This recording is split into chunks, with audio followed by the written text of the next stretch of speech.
Halo semua, apa kabar?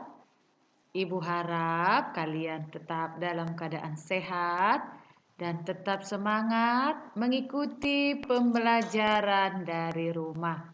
Baiklah, kita akan lanjut pelajaran kita di tema 8, keselamatan di rumah dan di perjalanan. Subtema 2, menjaga keselamatan di rumah. Pembelajaran 5 dan 6. Jangan lupa untuk berdoa sebelum belajar. Beni dan Edo akan bermain di rumah Udin. Di rumah Udin ada kolam renang. Mereka akan bermain melempar dan menangkap bola. Udin meminta izin kepada ayah sebelum bermain. Jadi coba amati bagaimana cara Udin meminta izin kepada ayah. Nanti kamu juga bisa praktekkan di rumah. Sebelum bermain atau pergi kemanapun, kamu harus minta izin terlebih dahulu kepada orang tua. Udin, apakah kami boleh bermain di kolam renang, ayah? Lalu ayah menjawab, boleh nak, asalkan harus berhati-hati ya. Kita harus memperhatikan keselamatan. Tahu bagaimana caranya, nak? Kita harus memakai pelampung dan jangan ke tempat yang dalam ya, nak. Itu bisa membahayakan diri. Nah, jadi sebelum bermain, kamu sebaiknya minta izin dulu kepada orang tuamu atau kepada orang dewasa yang ada di rumahmu. Dan kamu perhatikanlah nasihat yang mereka berikan, karena itu berguna untuk menjaga keselamatanmu.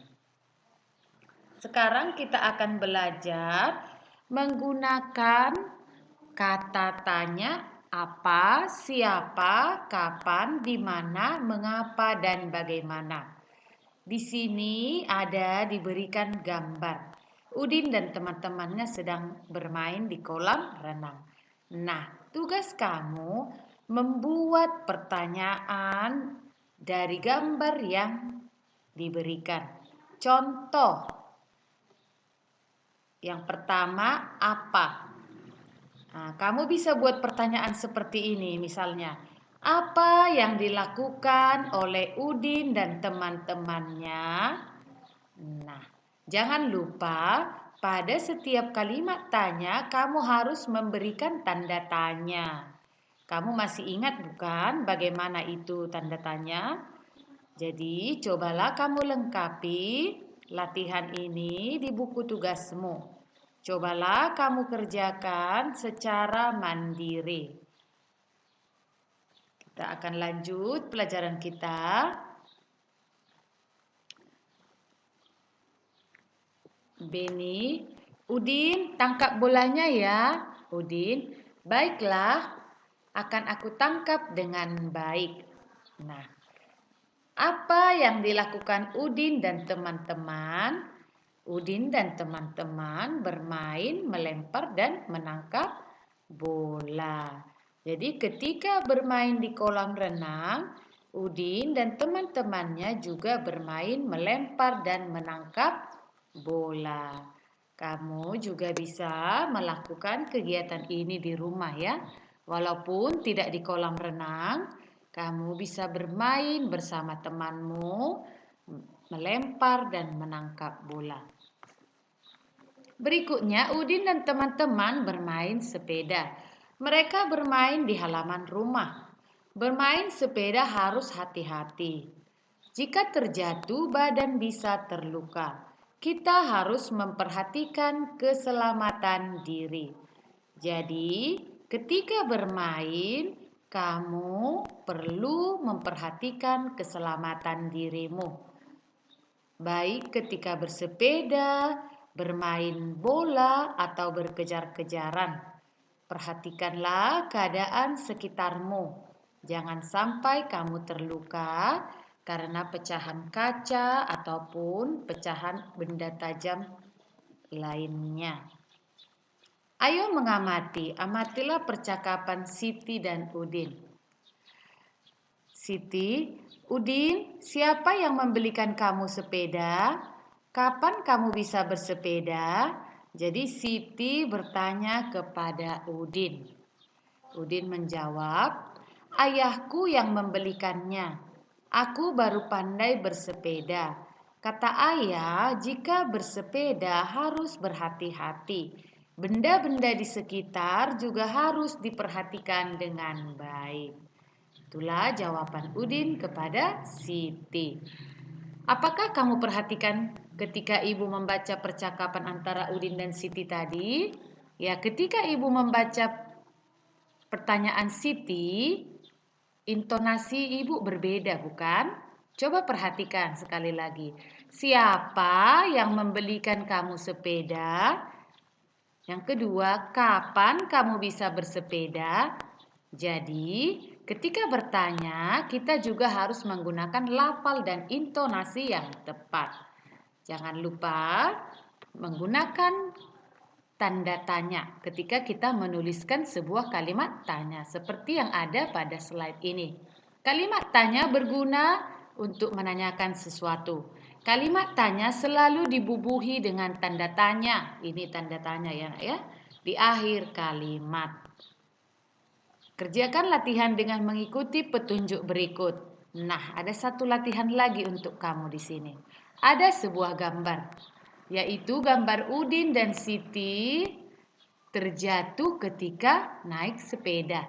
Nah, tugas kamu sama seperti yang pertama, membuat kalimat tanya dengan menggunakan kata tanya. Apa, siapa, kapan, di mana, mengapa, dan bagaimana. Jangan lupa gunakan tanda tanya di akhir kalimat. Pelajaran kita yang terakhir, ayo mengamati. Udin dan teman-teman mulai bermain pukul 16. Mereka bermain selama 1 jam. Mereka selesai bermain pukul 17. Amati tanda waktu yang ditunjukkan oleh jam berikut. Ya, jadi Udin mulai bermain pukul 16 sore, anak ya. Selesai bermain pukul 17. Jadi mereka bermain selama 1 jam. Nah, di sini ada latihan. Coba perhatikan, Ibu akan menjelaskannya untukmu. Gambarlah tanda waktu pada jam sesuai dengan penjelasan soal berikut.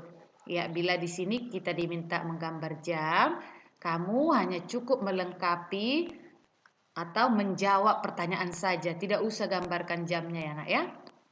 Yang pertama, Siti mulai bermain boneka pada pukul 16. Artinya pukul 4 sore. Ia bermain selama 1 jam. Pukul berapakah ia selesai bermain? Nah, jika Siti mulai bermain pukul 16 dan lama bermain 1 jam, pukul berapa ia selesai bermain? 16 tambah 1 sama dengan 17. Jadi Siti selesai bermain pukul 17. Yang kedua, Beni mulai membantu ibu pada pukul 14. Ia membantu ibu selama 60 menit. 60 menit itu sama dengan 1 jam ya. Pukul berapakah ia selesai membantu ibu? Nah, jadi Beni selesai membantu ibu pada pukul 15. 14 tambah 1 sama dengan 15. Yang ketiga, Udin mulai bermain kasti pada pukul 15. Ia bermain selama 1 jam. Pukul berapakah ia selesai bermain? Nah, pukul 16 ya, Nak ya. Yang keempat, Lani dan teman-teman mulai bermain peta umpet pada pukul 16. Mereka bermain selama 120 menit. Pukul berapakah mereka selesai bermain? Nah, 1 jam ada 60 menit. Jadi, bila 120 menit sama dengan 2 jam ya, Nak ya. Jadi, 16 tambah 2 sama dengan 18. Jadi, mereka selesai bermain pukul 18. Yang terakhir, Beni mulai belajar pukul 7. Ia belajar selama 4 jam. Pukul berapakah ia selesai belajar? Nah, Beni tadi mulai belajar pukul 7. Belajarnya selama 4 jam. Selesainya pukul, iya betul sekali, pukul 11. Jadi itu saja pelajaran kita untuk hari ini. Ibu sudah berikan 2 latihan untuk kamu supaya kamu semakin mahir membuat kalimat tanya dengan menggunakan kata apa, siapa, di mana, bagaimana, mengapa, dan sebagainya. Itu tugas kamu di hari ini. Terima kasih atas perhatian kamu. Sampai jumpa pada pelajaran kita selanjutnya.